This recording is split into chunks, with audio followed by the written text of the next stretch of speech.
실제로 겪은 실화를 바탕으로 한 검통 공포라디오. 오늘 들려드릴 이야기는 시청자 라디오 루저님께서 보내주신 이야기로 군복무를 하던 당시 위병소 근무에 투입되던 모든 부대원들이 동시다발적으로 겪은 원기에 대한 이야기라고 합니다. 군대 공포썰하면 위병소초 근무를 단연 빼놓을 수 없는데요. 과연 어떤 이야기일지 지금 바로 알아보도록 하겠습니다. 저는 2004년 3월 군번으로 신교대를 거친 뒤 소총수로 전방의 모 부대에 자대 배치를 받고 군복무를 했습니다.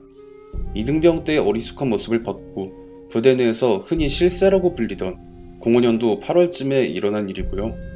저희 부대 위병소 앞엔 수풀이라기보단 인공적으로 조성된 잔디밭과 나무들이 질비한 공원의 한 켠이 있었는데요. 제가 입대를 하기 한참 전에 부대 앞으로 걸어서 5분 정도 거리에 초가집이라고 하기엔 조금 애매하고 슬레이트 지붕이라고 하기에도 조금 애매한 구식가옥이 하나 있었다고 해요.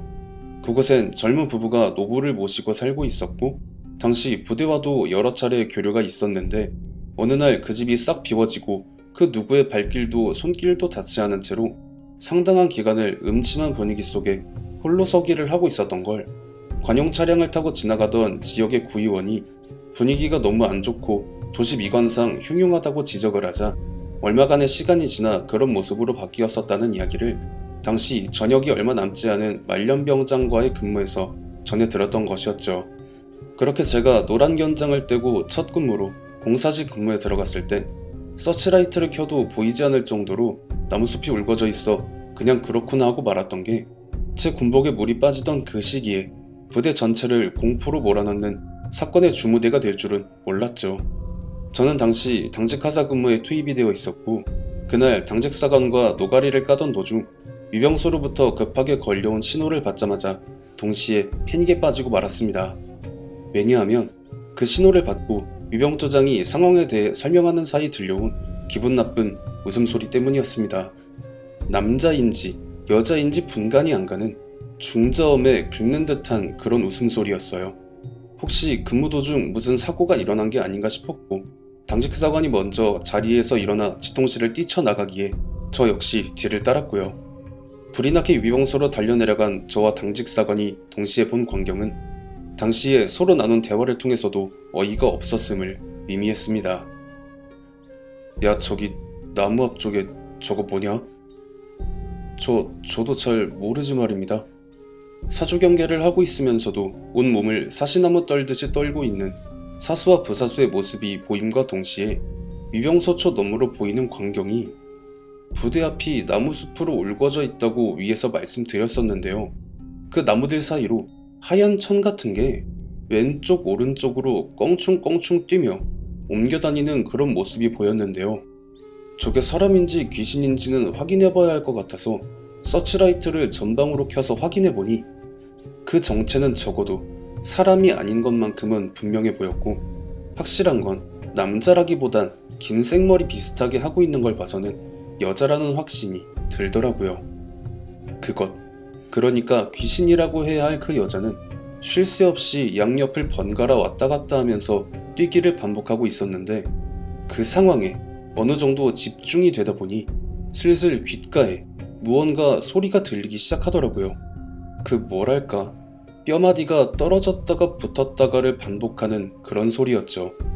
이게 뭔 말인고 하니 제가 고등학교 시절에 농구를 하다가 어깨뼈가 탈골이 된 적이 있어서 병원에서 다시 끼워 맞춘 적이 있었거든요.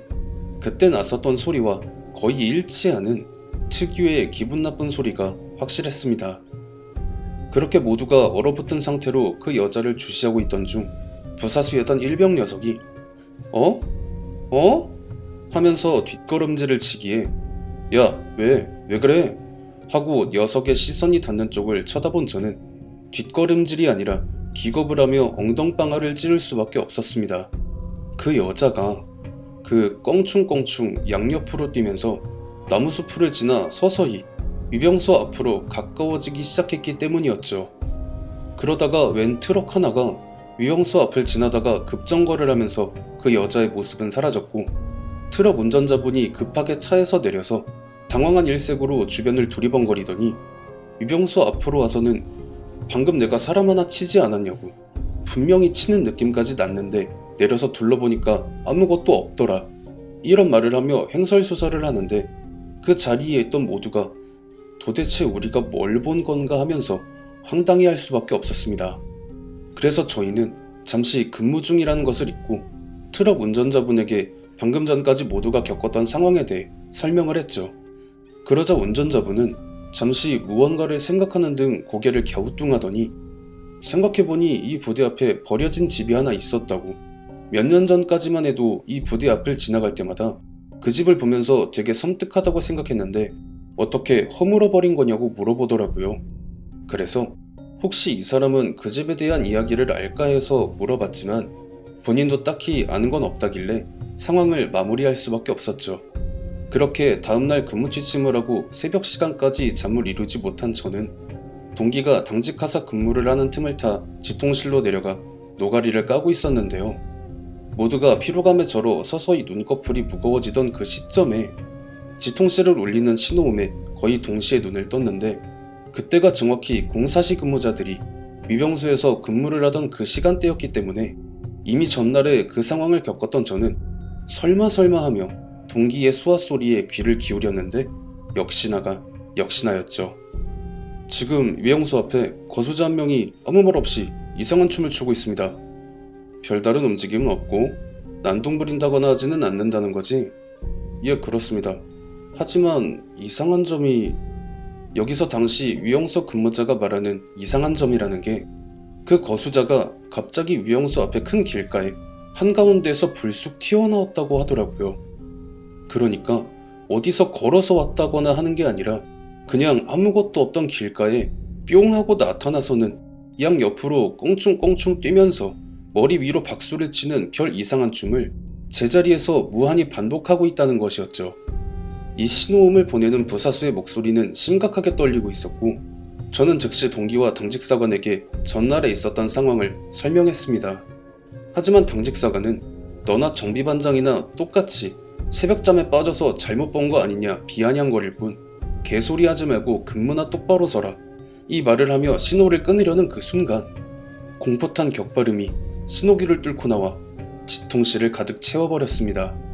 심지어 당시 위병소 인근에 있던 간부 숙소에 거주하던 초급 간부들 중 일부가 근처에서 구름과자를 태우고 있다가 그 상황을 함께 목격했는지 3소대장이 신호기를 들고 관등성명을 대면서 지금 이게 장난이 아니라 실제 상황이라며 다급하게 말을 하기 시작하는 것이었죠. 당직사관이었던 2소대장은 3소대장보다 한 기수 아래였기 때문에 이를 묵과할 수 없었고 당직사관과 제 동기 그리고 저는 다급하게 위병소를 향해 달렸고 그들에겐 처음이지만 저는 두 번째 목격에 해당했던 그날의 상황을 마주하게 되어버린 것이었죠.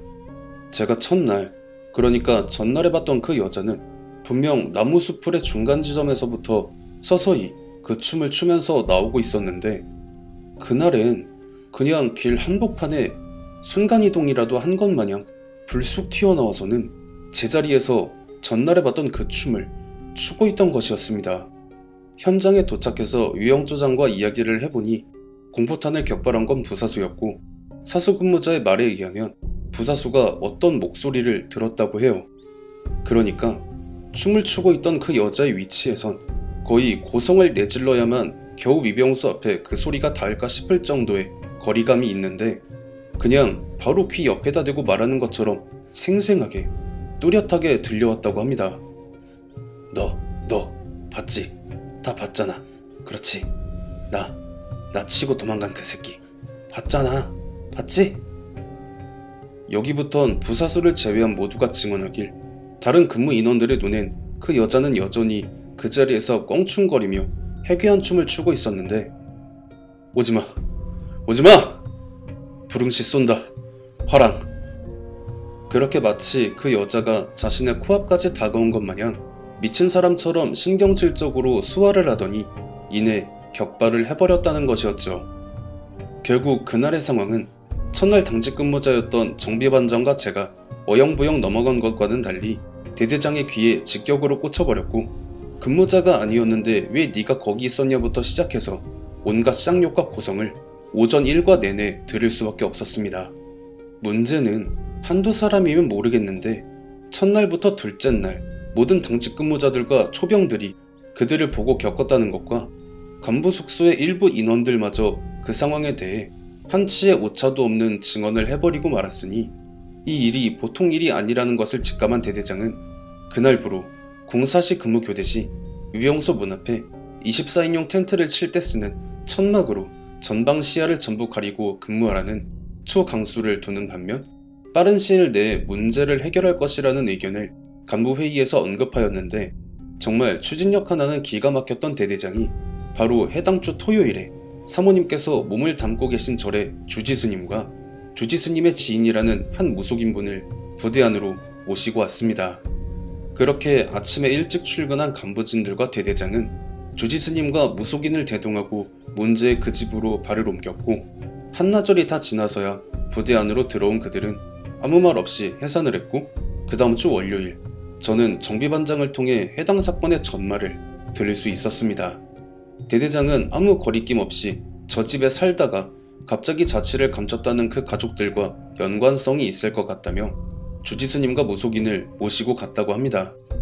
그리고 폐허가 된 그 집 앞마당에서 주지스님과 무속인이 특정 의식을 집전하던 중 무속인에게 빙의 현상이 일어났는데 무속인의 입을 통해 나온 말이 자신이 사고를 당한 날은 언제인지는 기억은 안 나지만 분명한 건 새벽 시간대였는데 집에서 기르던 강아지가 갑자기 사라져서 찾으러 돌아다니던 중에 부대 앞에 큰 길가 한복판에 엎드려 있는 걸 발견하고는 혹시 사고라도 당할까 싶어 급하게 뛰어가던 중에 일대를 지나가던 트럭에 들이받쳤다고 해요.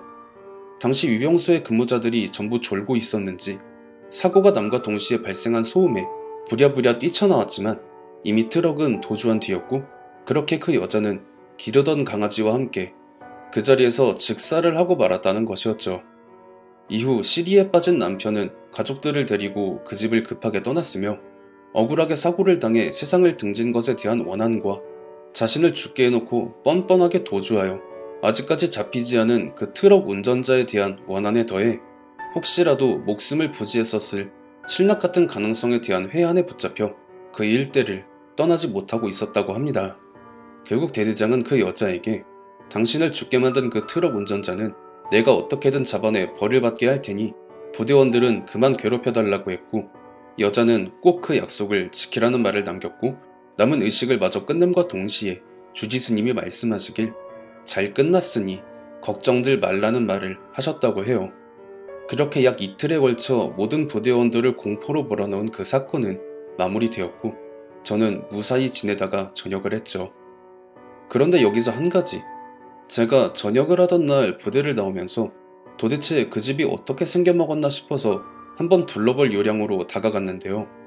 온통 검은색인 판초오이 같은 것을 입은 어떤 사람이 그 집의 앞마당을 삽으로 파서 난장판을 만들어 놓고 그 안에 무언가를 파묻고 있는 모습을 봤습니다.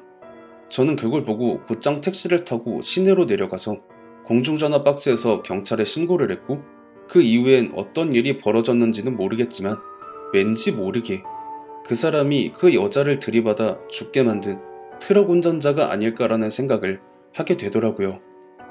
이야기는 여기서 마무리하겠습니다.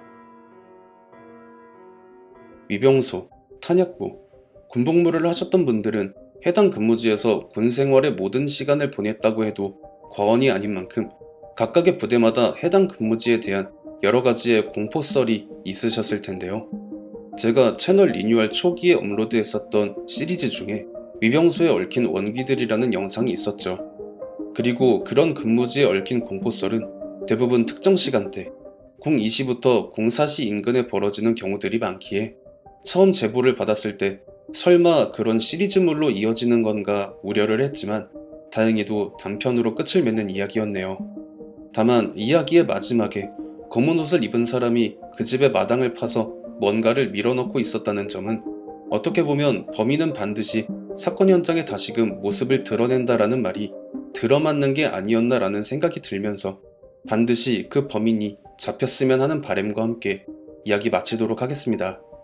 시청해주신 모든 분들 감사드리며 구독, 좋아요, 알림 설정 꼭 부탁드립니다.